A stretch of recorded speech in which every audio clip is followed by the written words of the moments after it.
Olá, meus irmãos e minhas irmãs em Cristo Jesus, muito boa noite, ou muito boa tarde, ou muito bom dia, né?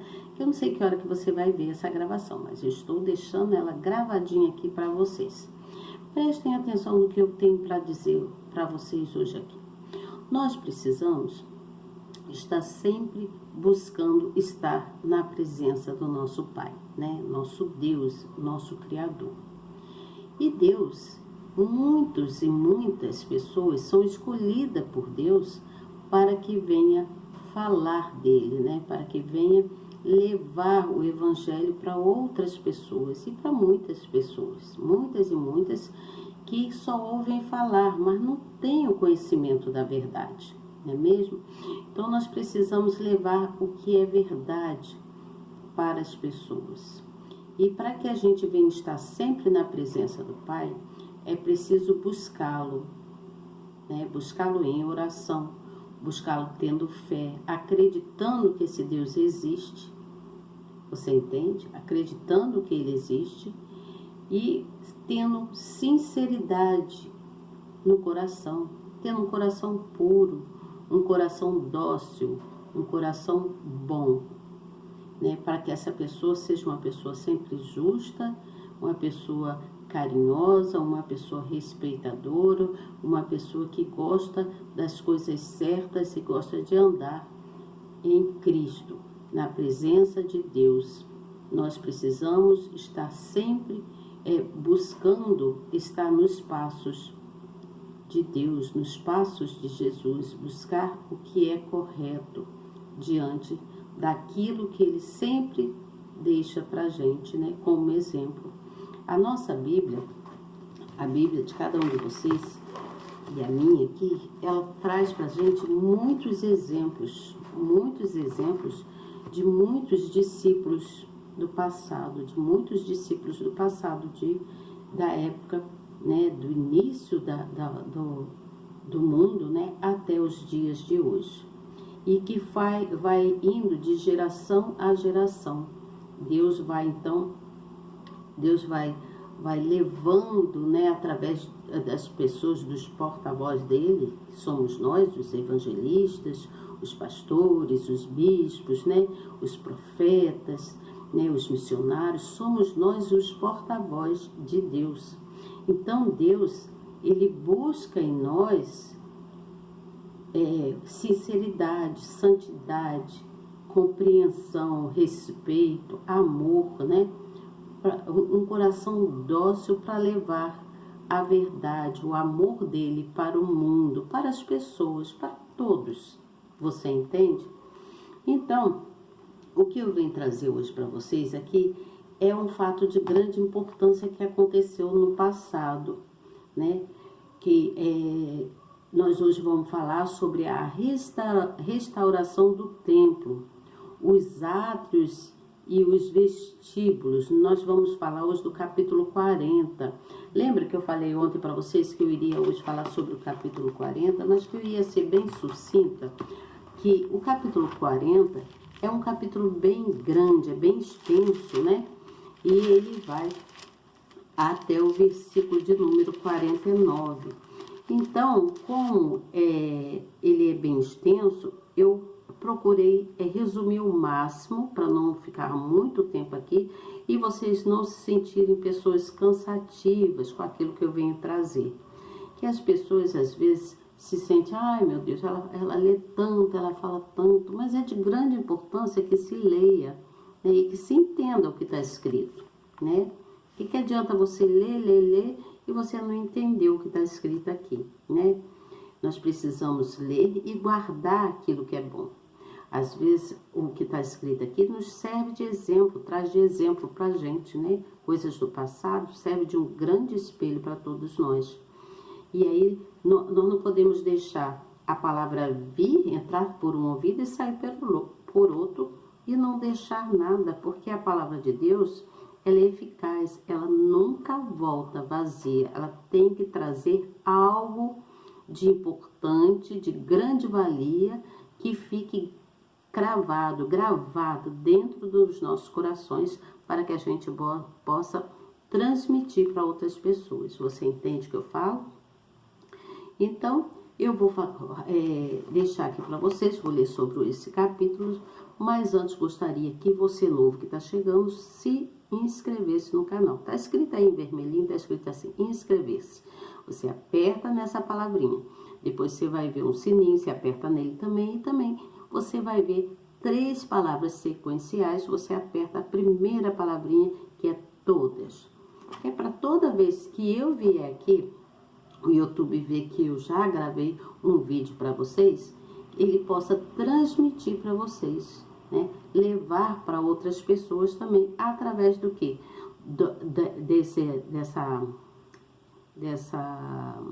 Desse acionamento que você fez aí, apertando na palavrinha todas, e também do clique na mãozinha, né? Dá um like aí na mãozinha, mostrando que você gosta do que eu trago aqui, que é de grande valia, de grande importância, o conhecimento de Deus, a gente conhecer aquilo que Deus foi e o que Ele é pra gente, o quanto significativo Ele é pra gente, né? Como Ele é de grande importância para nós. Então, é necessário que você dê um like aí nessa mãozinha para mostrar para o nosso canal que você gosta do que você ouve aqui, do que você aprende e do que você vê, tá bom? Se você quiser fazer um comentário aí, faça um comentário, tá bom?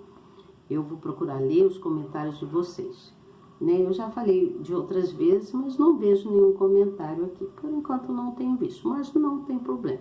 O importante é que você ouça e que você guarde o que é bom, tá certo?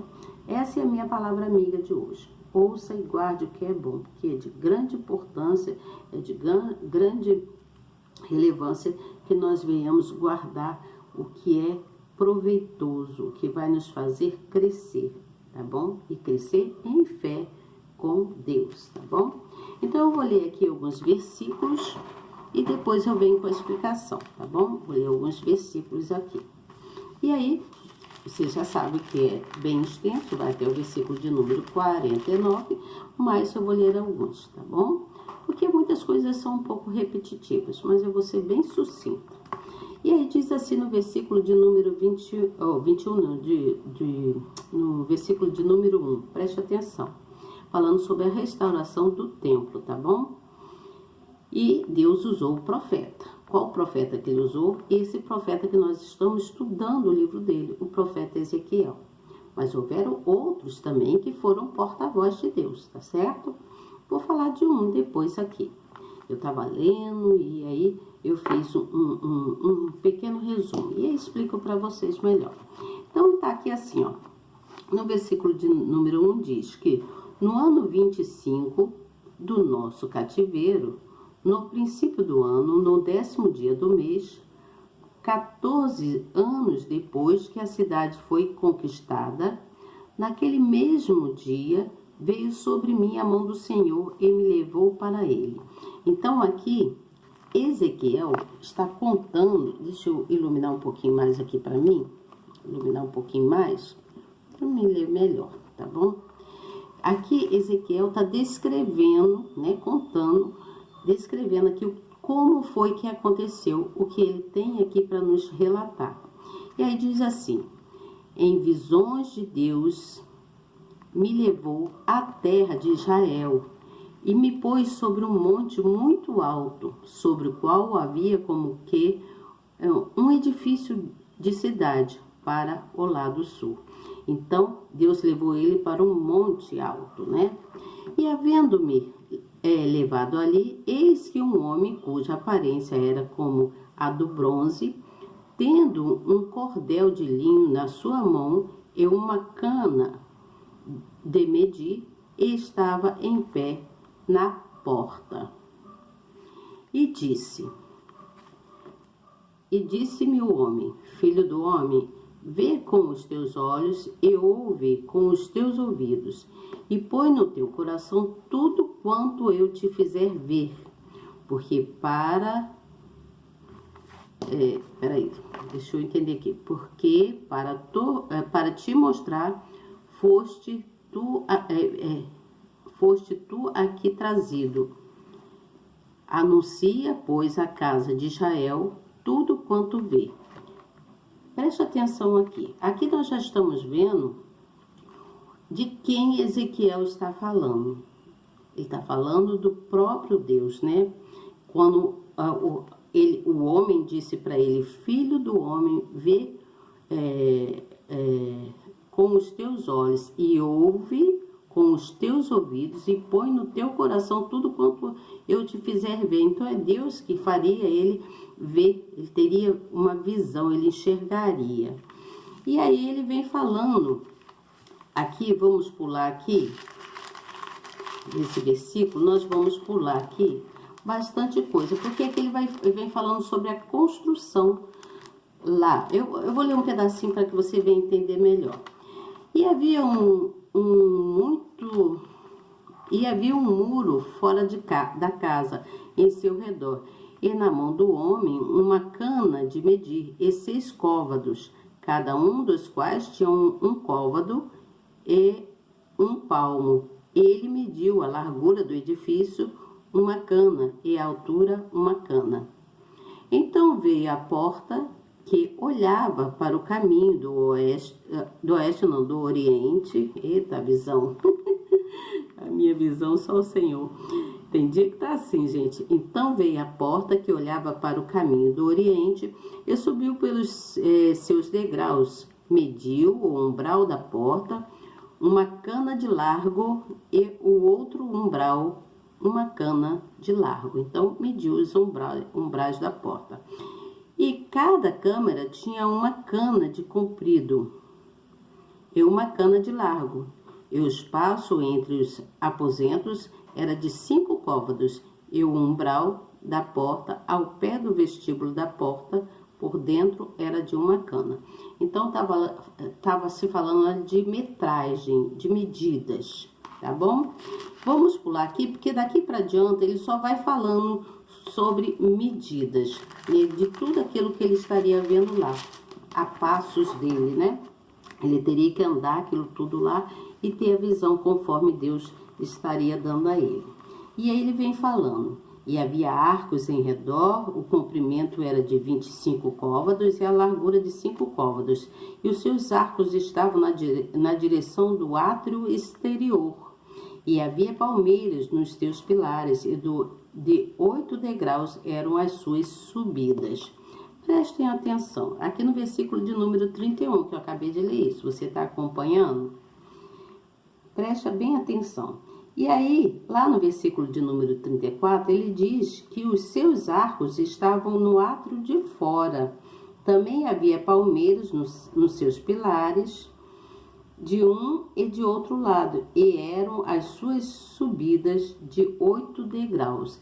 Então, essa descrição que ele está fazendo aqui, ele está falando de uma visão que Deus havia dado a ele. E aí, vamos lá pular cá no versículo de número 41, que fala assim: 4 mesas de um lado e 4 mesas do outro, aos lados da porta 8 mesas, sobre os quais imolavam. E aí segue-se aqui para o 44, que diz assim: e fora da porta interior estavam as câmaras dos cantores, presta atenção. E fora da porta interior estavam as câmaras dos cantores, no átrio de dentro, que estava ao lado da porta do norte e olhava para o caminho do sul. Uma estava ao lado da porta do oriente e olhava para o caminho do norte. Então, ali ficavam os cantores, né? E aí diz mais aqui no versículo de número 45, fala assim: e ele me disse: esta câmara que olha para o caminho do sul é para os sacerdotes que têm a guarda da casa. Ali se colocavam os cantores e os sacerdotes. Mas a câmara que olha para o caminho do norte é para os sacerdotes que têm a guarda do altar. Entendeu isso aqui? Que são estes os filhos de... Aqui, no caso, ele está falando dos filhos de Zadok, que chegam ao Senhor dentre os filhos de Levi para o servir. Aqueles que o serviam, né? Aqui no caso, eu creio que são os pastores, os levitas, né, os missionários, os profetas. E aí, diz mais aqui no versículo de número 47, e mediu o átrio, o comprimento de 100 côvados e a largura de 100 côvados, 1 quadrado, e o altar estava diante da casa.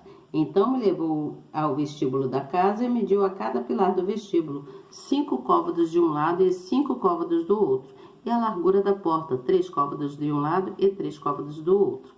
O comprimento do vestíbulo era de 20 côvados e a largura de 11 côvados, e era por degraus que se subia a ele, e havia colunas junto aos pilares, uma de um lado e a outra do outro lado.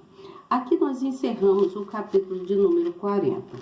Mas vamos ter entendimento aqui o que Ezequiel estava querendo passar aqui, o que ele quis passar aqui para a gente. Nós sabemos que aqui o título já diz sobre a restauração do templo, não é mesmo? Os átrios e os vestíbulos. E aí aqui já diz assim, ó,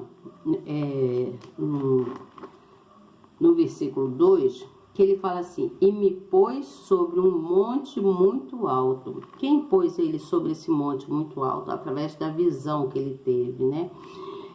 Que foi uma visão que Deus deu a ele. O Altíssimo deu a ele uma visão, colocando Ezequiel no alto de um monte, para que ele contemplasse de forma privilegiada, para que ele pudesse ver por inteiro tudo que estava ali, né, lá do alto, o santuário construído.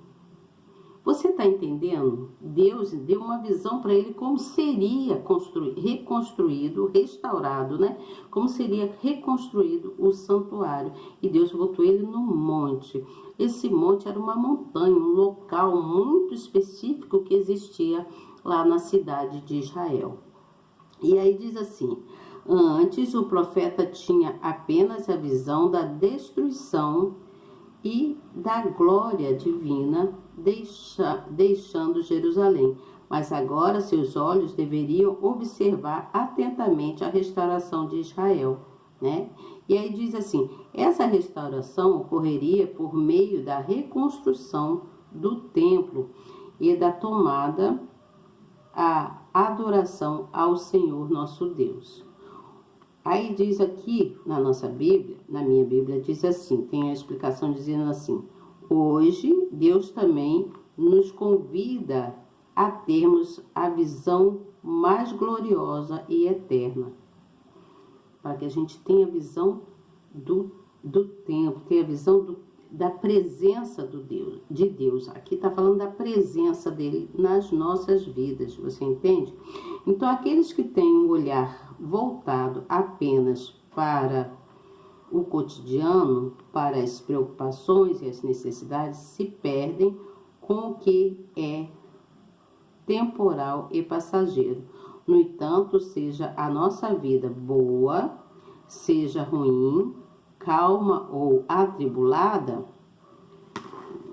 um dia, deixa eu entender aqui, que eu não estou enxergando, um dia ela findará e prevalecerá aquilo que constituímos para a vida após a morte. Então aqui, você conseguiu entender essa explicação aqui? Aqui está se falando que aquele que vive só em busca das coisas do dia a dia, de coisas materiais, né? Se preocupando com... Tá certo que nós temos, às vezes, nós somos seres humanos, nós precisamos mesmo dar conta do recado das nossas coisas do dia a dia. Mas nós precisamos colocar Deus em primeiro lugar nas nossas vidas. Precisamos colocar Deus em primeiro lugar, para que o resto do dia, o resto das coisas que nós vamos fazer, venham se concluir de forma boa, né? De forma mais agradável para a gente. Porque quando nós colocamos Deus em primeiro lugar, tudo corre bem nas nossas vidas. A gente não pode estar se ligando nas preocupações somente e se ligando somente nas nossas necessidades. Todo mundo tem as suas necessidades, todo mundo tem as suas tribulações, né, os seus problemas a serem resolvidos. Mas nós temos que crer e acreditar que quando nós estamos na presença do Pai, Ele sempre traz a solução para a gente, para os nossos problemas. E aí, fala-se sobre um muro. O muro é exatamente esses problemas que está ali atrapalhando a visão para com Deus. Você entende? A visão daquilo que Deus tem do melhor para a gente. Então, aqui diz assim, ó, foi o primeiro, e item mostrado ao profeta a fim de ser medido. Então, Deus mostrou para ele primeiro o muro que estaria na frente. Ali estava o limite que separava a sociedade conturbada de um ambiente inverso, o santuário divino. Olha só, então o povo ali estava muito agitado, estavam todos conturbados, né, preocupados com outras coisas e não estavam se voltando para Cristo, para Deus, né? Para o santuário, onde se encontraria ali, naquele monte, onde as pessoas se reuniriam para ter um encontro mais sincero com Deus, um encontro verdadeiro, né? Que Deus, Ele é a verdade. E aí diz assim, que o muro à volta do recinto sagrado também remetia à disciplina do povo, à organização e, sobretudo, à santidade do Senhor. Ah, não, peraí, deixa eu ler isso aqui direito, que minha vista não está muito bacana aqui, não. Deixa eu abaixar assim um pouquinho essa luminária. Deixa eu ler aqui. E aí diz assim, ó, ali estava o limite que separava a sociedade conturbada de um ambiente inverso, o santuário divino. Embora o templo estivesse na terra, ele deveria ser uma extensão do céu diante dos homens. Por isso, a necessidade dessa separação. O muro à volta do recinto sagrado também remetia à disciplina, à organização e, sobretudo, à santidade ao Senhor nosso Deus. Com isso, entendemos que, se uma pessoa quiser andar na presença do Altíssimo, a primeira atitude que ela deve tomar é se separar do pecado e de tudo aquilo que desagrada a Deus. Você entendeu isso aqui? Então era o que eu estava falando, deveremos primeiro colocar Deus em primeiro lugar e nos santificar. Como nos santificar? Orando, tendo fé, acreditando, buscando estar fazendo as coisas certas, né, diante de Deus, né? Então, a nossa primeira atitude que devemos tomar é a gente fugir do que é errado, fugir, sair de erros, de pecado, evitar cometer erros, evitar cometer pecados. E aqui ele diz sobre a visão que Ezequiel teve desse muro, né? Ele falou, a primeira coisa que Ezequiel viu foi o muro. Tá aqui na explicação, tá, gente? Então, aqui ainda diz mais assim, ele vem dizendo que, ele vem falando que Deus levou ele ao templo. Então, a visão é revelada em cada particularidade do templo. Deus foi levando ele cada lugarzinho dali do templo para que ele fizesse a metragem, a medição para a reconstrução, para restaurar o templo. Deus estava dando uma visão a ele de como deveria ser feito. Então, o antigo edifício construído por Salomão possuía 2 recintos internos, o lugar santo e o lugar do Santo dos Santos, você entende? E ao ser conduzido a esses lugares, o profeta recebeu a instrução para ver e medir a obra. É o que eu estava falando aqui. Ele também deveria observar os pilares, a entrada e as paredes. E a visão mostrava ainda várias repartições ligadas à casa de Deus. Eu vou parar por aqui quanto à explicação do capítulo de número 40 e vou falar aqui, porque tem muita coisinha escrita aqui, muito detalhezinho, e para que nós possamos ser mais sucintos aqui na história, né, nos acontecimentos, mas dentro do que se diz, eu vou falar aqui como é que eu fiz esse esboço, esse resumo bem rápido e simples, bem pequeno. O que aconteceu? Deus então leva Ezequiel em visão até um local naquela cidade lá, na cidade de Jerusalém, né? A fim de que ele andasse por passos largos cada centímetro daquele lugar, da onde ele levou Ezequiel. Ali ele seria por justiça e de forma surpreendente que Deus fez com que Ezequiel tivesse a visão do monte, da montanha alta, né? Da altura que era, descreve aqui na Bíblia, dizendo que era da altura de um edifício. Então era realmente muito alto, né? E esse monte, que era a montanha, este local foi chamava-se de Monte Sinai. Era o Monte Sinai, onde as pessoas ali se reuniam para uma justa comunhão com Deus, para ter comunhão com Deus, uma comunhão de sinceridade, de pureza de coração, pureza da alma, né? De santidade. E para que as pessoas pudessem estar sempre na presença de Deus. Ali era um local específico, né, para se virar para a presença de Deus. Ali é onde todos tinham uma fé verdadeira, uma fé genuína. Então Ezequiel teve a visão desse templo, porque Deus deu a ele essa visão, né, desse templo lá nesse local lá, que havia lá nesse local, Deus mostrou a ele que ali também já havia passado outro profeta, que foi o profeta Moisés, né?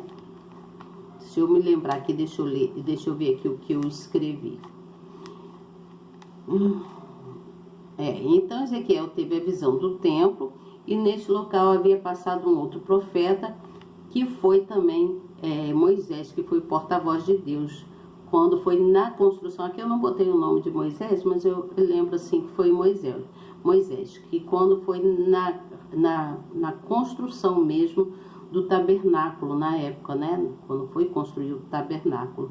Então, Deus continuou falando para Ezequiel que ele seria também um porta-voz dele. Assim como Moisés foi um porta-voz de Deus na construção do tabernáculo, Deus deu essa visão para Ezequiel para que ele restaurasse, da forma que ele estava falando ali, da forma que ele estava dizendo, restaurasse o templo. Então Ezequiel teria que prestar bastante atenção, né, em tudo que ele estava falando ali, que Ezequiel precisava ter uma visão e uma mente muito boa para gravar tudo aquilo que Deus estava mostrando a ele, porque Deus queria que ele visse tudo ali conforme ele queria, conforme ele ditou na visão para Ezequiel.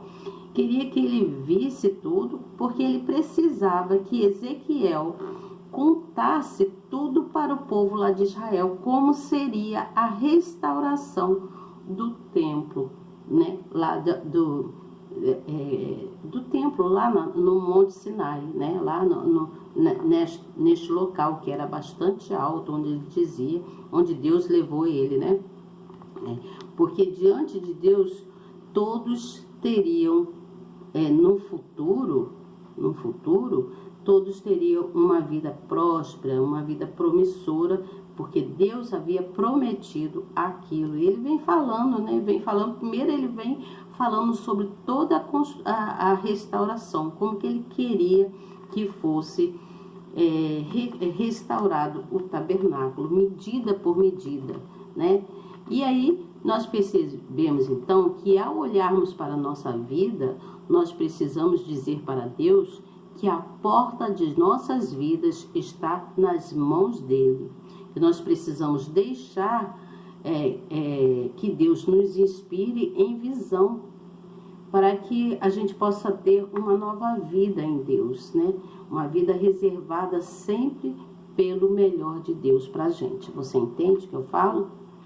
Então é isso. Perceba que nós precisamos dizer para Deus que nossas vidas estão nas mãos dele, tá certo?